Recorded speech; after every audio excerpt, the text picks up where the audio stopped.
First set of the day being played on Neo Planet S. Spawning up in the top right-hand position as the red Protoss from SK Telecom T1. His name is Parting. You get to see a cool picture of him or not? We are. There he is. Because the first game of the day, they always have to remind everyone who's the referee for the match. Oh, okay. That's why we always have the downtime. But spawning on the left bottom position as Blue Terran playing for EGTL with his custom chair. His name is alive. Did they bring out custom chairs for the EGTL games? Yeah, they always do. You know, the DX Racer or whatever it's called? The racing chairs, man. Yeah, they always bring it out. You know, are those the Need for Speed chairs? I don't know.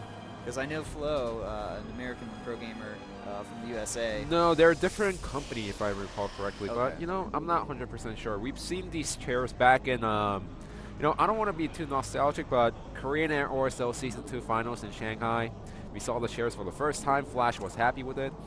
I like how you're like, oh, I know those exact chairs, and they first appeared here, man.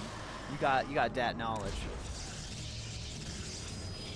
You know, I couldn't read that quite well because of the lighting, but I like the picture. It looked like there was like an immortal and like some ghosts behind yeah, it or something. Like not like Terran ghosts, like actual ghosts. I don't know if it was ghosts or zealots or leading the charge or... I don't know, man. Sorry, I just didn't have time to read the whole paper with the lighting and stuff, so... It was entertaining, though. It was entertaining, I have to say. Actually, we have some stats down here. SK Telecom going 4-1 over the past 5 games. Evil Genius's team left going 2-3. So, you know, both teams want to break their losing streak. I think EGTL a little bit more. SK Telecom T1. And of course, Parting is ahead, 7-5 in Korea itself. They are 4-2, and the last best of 3 that they played was back in 2012, August 10th, in WCS Korean qualifiers, and Parting did defeat Alive 2-1. Of course, the WCS has changed considerably since last year. Well, we don't have to worry about it. We cast Pro League. That's true. Well, I'm sure everything in esports affects everything, guys. You know, even if it's something in the North American scene, it can still affect Korea or Europe a little bit, you know, and vice versa. Anyway, we have a Reaper opening from Alive here. He's going to be going ahead and using that to get some really good scouting information on his opponent. And at the same time, we see Parting opening up the double gas, only 2 probes on each geyser there. I have to say, fairly standard build for today, I have to say. No, not that many Protoss players try to go for the early expand. They just try to play safe, get the Stalker out, get the Mothership Core out, make sure they could defend against the Reaper, and then take the expansion, which is pretty much a standard build. And of course, Terran players, they go for the Reactor expand, which is so popular on ladder these days. Now, here's a funny story about EGTO in 2012-2013 season. If a Terran player other than Teja wins for the day, they win the match no matter what. Wow. They're 4-0 when some other Terran player won the match for the day. So then obviously Alive needs to win his match here if we want EGTL to win. Well, we're still fooling around with numbers, so... That is true, but interesting little fun fact there. And I think that just still also comes to, you know, EGTL, they have to have that early momentum if they want to really succeed in their matches. Now, we do have a Nexus going down from Parting here, so he will be going into a macro game, not necessarily going for the Stargate tech or anything like that quite yet. Also grabbing a sentry behind this as well, of course, Wargate tech, and going to be doing a little bit of harassment here with this motion core, just going to be as annoying as possible. And this pressure from Protoss is actually going to be pretty annoying for Terrans. It's going to be annoying, but he doesn't have any units back at home. He does have 1 sentry, and the Stalker comes down just in time for the Reaper, and now he's attacking the supply depot. It seems like he might actually get taken out if the SCBs are not pulled in time. Oh yeah, that supply depot is actually just toast there. And it looks like Parting is going to actually rack up a few kills here. Not really seeing the most amazing response from Alive. I think he picked the wrong side of the map to put his bunker on. He's just going to have to accept that that supply depot is gone. Yeah, and all Parting has to do is make sure he doesn't lose the Mothership Core and just send the Stalkers and Zealots back home. That's all he needs to do, really. Yeah, so we do have a Little Mine that's just about to complete, as well as Starport for Alive here. We're going to have to see if he can properly utilize that against his opponent here. Also, Reaper moving in, trying to get some scouting information off that. Reaper should die, but it will see the extra gateway. It will see the robotics as well. So now now Alive, he's going to be pretty confident that his opponent isn't going for any type of airplay. Yeah, but he also still has to be careful on the possible Immortal Bus play that we've seen some players do. But Harding is not going to go for that. He's going for the Robo Bait. He's going to go for the Colossus, which is fairly standard these days after the transition from the Nexus. And, you know, players, they usually go for the Robo because they don't know when the Widow Mine drop's going to come. They need the Observers out in time inside the main base to defend against it. And with Alive going for the Factory and then the Starport, you know, we might possibly see Alive going for some Marine Widow Mine harassment, and there we go. Yeah, that's exactly what we're going to see here. We see the medevac moving across the map here. Is there an observer in the main base for Harding? That's the real question here because, you know, essentially he's showing that there's no units at his naturals. He only has one observer out on the field, and that's at the opponent's base right now. He doesn't have any observer back at main base, so he's going to take some damage from the medevac drop. Even if he takes out the Widow Mines, it's going to be much later when he actually gets the observer out. He's going to have to cancel the Colossus, actually.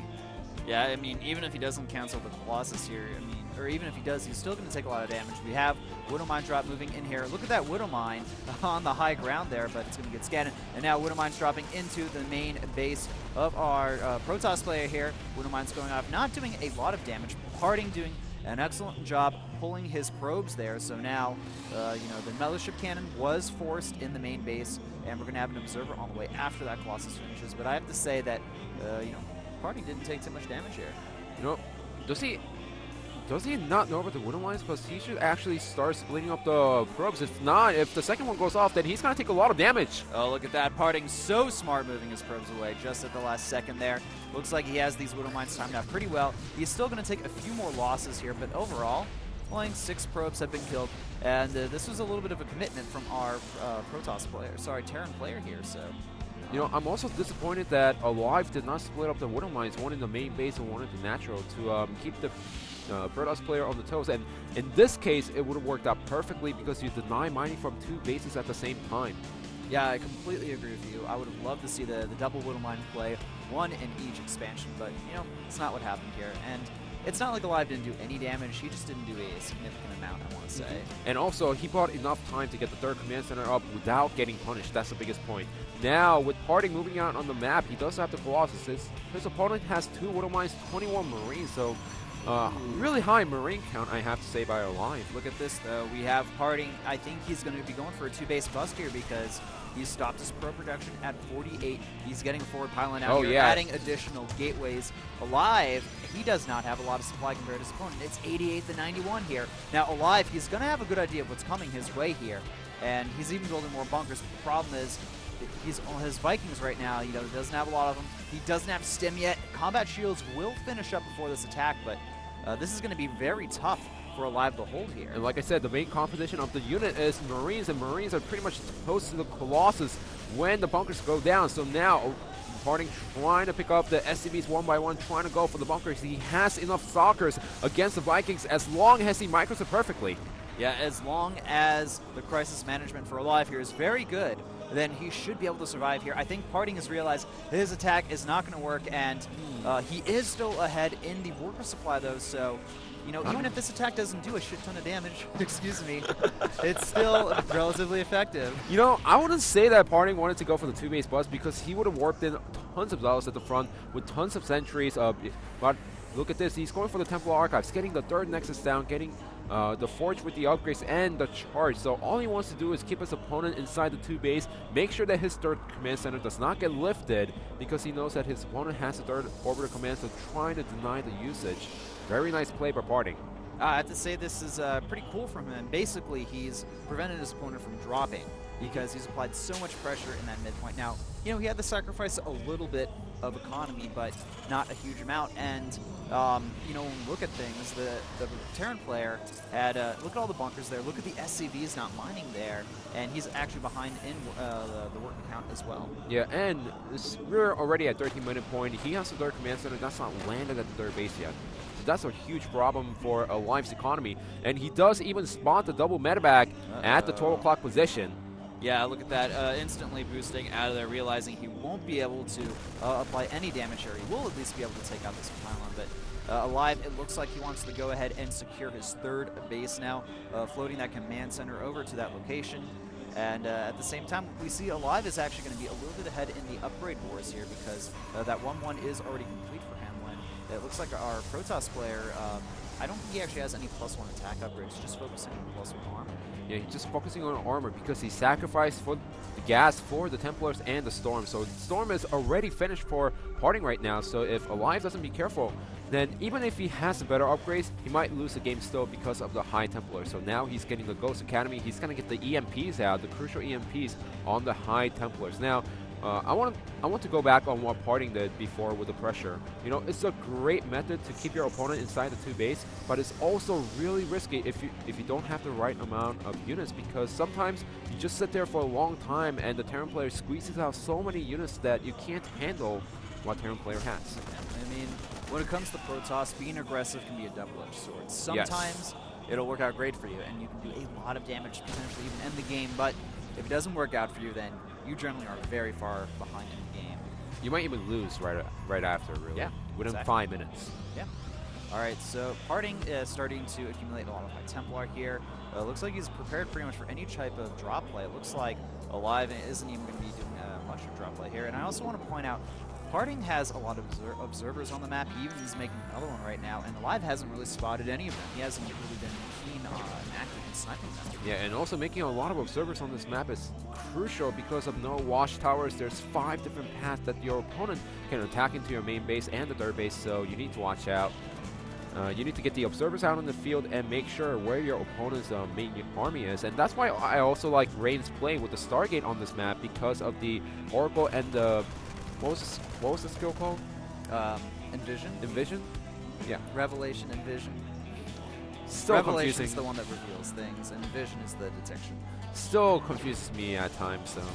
You know, it's really similar. 2 big words. They kind of have similar meanings. The abilities are somewhat similar. Well, not exactly, but it looks like we have SK Telecom T1's Parting here. He wants to apply some pressure. If we look at the supplies, look who's ahead in supplies, guys. Our Protoss player is a Terran player. You don't ever